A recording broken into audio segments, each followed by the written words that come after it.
You have a rather surprising record. Excellent from intermediate onwards. Thank you, sir. And no, all along, sir. No, sorry.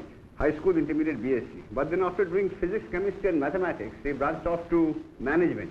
Yes, sir. He didn't think of continuing in physics or chemistry or mathematics, one of the sciences. I thought so, but at that point in time I thought that MBA would be better. I see. Because after BSc, yes, I thought of two alternatives insofar as job is concerned. The IAS and the private sector management. And since my age was not enough to make me eligible for the IAS, I had to wait for 3 years anyway at that time. So I thought that I'll go through both the alternatives, that is do my MBA, work in the private sector, and then appear at the IAS. Now you did join the private sector. I did think, sir, of doing research in physics for some time, but after that I dropped that idea, and then I had two alternatives in front of me, either appearing for the IAS examination or going in for a management career in the private sector. Since I could not have been eligible in terms of age for appearing at the examination for 3 more years, I thought I might as well do MBA, see what the private sector is like, and later appear at the IAS. I see. Now you have worked in Madura courts Yes, for sir. some time as management trainee. Now they must have paid you more than they are likely to get in government for several years now. Well, that's true, sir. Now, you tell us briefly what attracted you to government service. Was it status or security or the prospect of wielding authority? Well, sir, I preferred the job that I would be doing in the IAS, if I'm selected, to the job that I was doing in Madura courts for 2 reasons primarily. Number one, I personally feel that the IAS offers a lot of variety.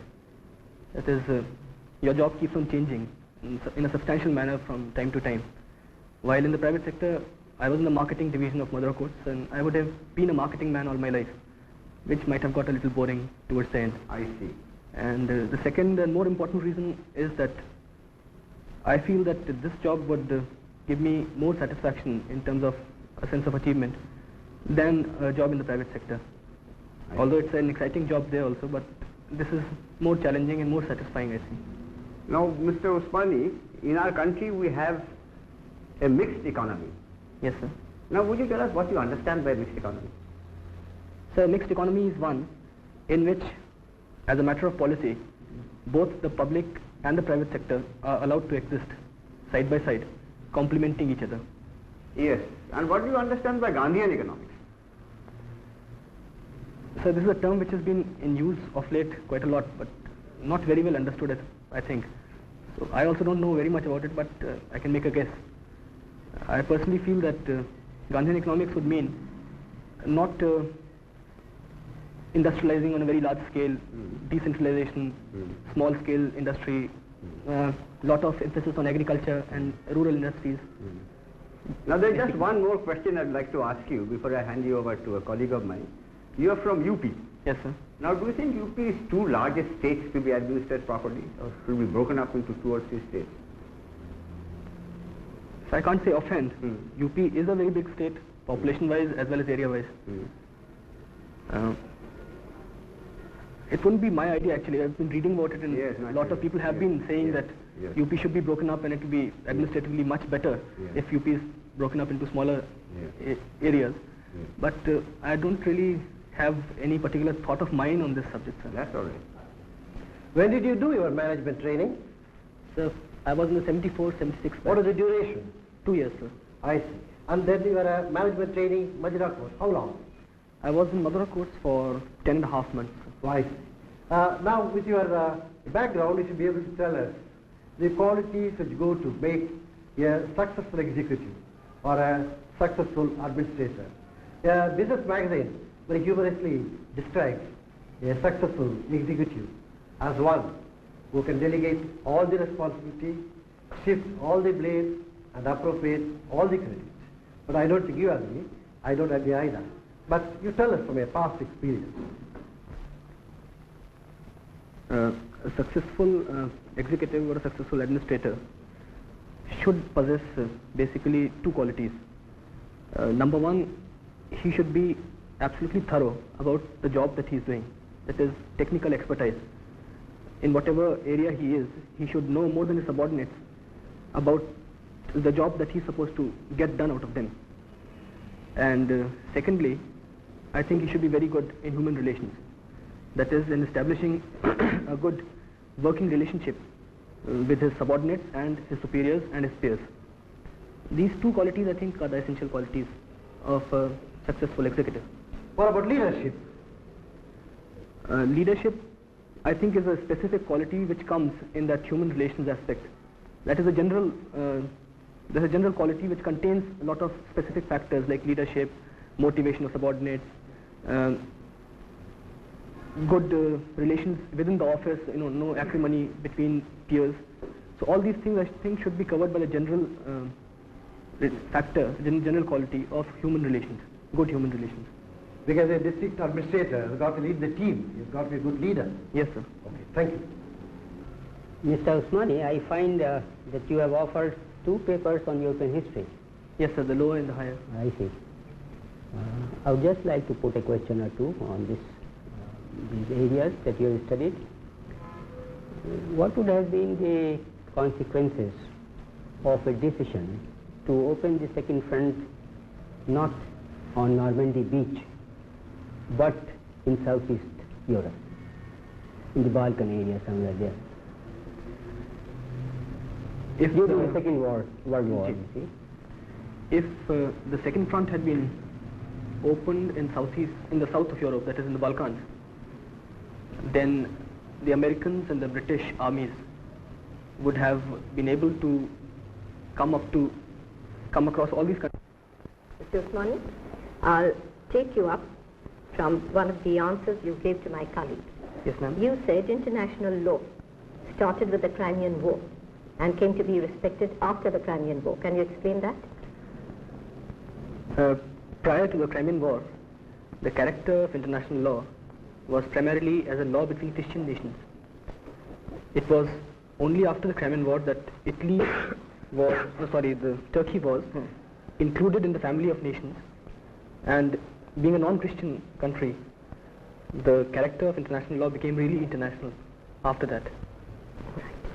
What would you say is the position of international law today? Can you please elaborate this question? You see, because the general impression is that international law is not respected by the different nations of the world. The question that you're asking is primarily that whether international law is a law at all, or does it have any validity in the contemporary world? Well, it does not have a validity which is comparable to municipal law in a country, but it certainly has a validity of its own, because there are certain kinds of sanctions which are imposed on a country which does not obey international law. For instance, the first and the most important sanction is that of the United Nations. Mr. Usmani, although your first preference is the administrative service, I'm sure that you take some interest in international affairs. Yes, I do, sir. What kind of reading do you do? Nothing in particular, country? but I've been reading the Time, for instance. About what particular country you focus your interest in the international field? China, for instance, sir. China. What about the Arab world, for instance? I'm interested in that also. You know, because in November last, a very historic trip was made by President Sadat to Israel. Yes, sir. What kind of significance do you see in that? Could you evaluate for us how do you see that trip of Sadat? So by making the trip, Sadat, in a way, gave de facto recognition to Israel. Not de jure, but de facto recognized that Israel is a country which exists. Till then, the Arab world has had more or less negated the existence of Israel. They had not been willing to accept that Israel exists. So that is the significance of But Israel. it has caused a lot of hostility in the rest of the Arab world. Do you think he'd be able to pull it off, so to speak? You know, a lot of countries like Saudi Arabia Yes, sir. and Jordan Syria. helping him, Syria. So you don't think it's too much of a risk?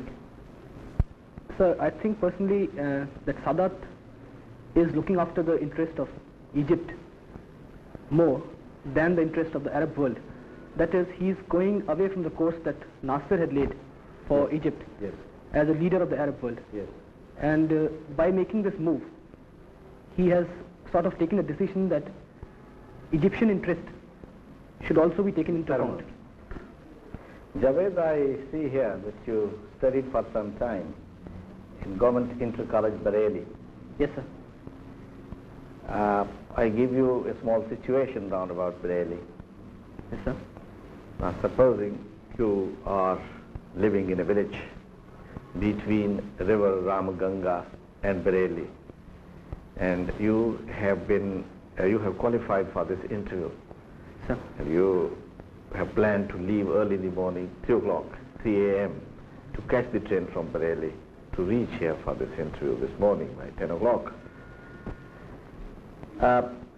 When you are getting ready, you see or you hear a lot of noise from the nearby Band or river Ramganga, which was in spate, and water is gushing towards your village.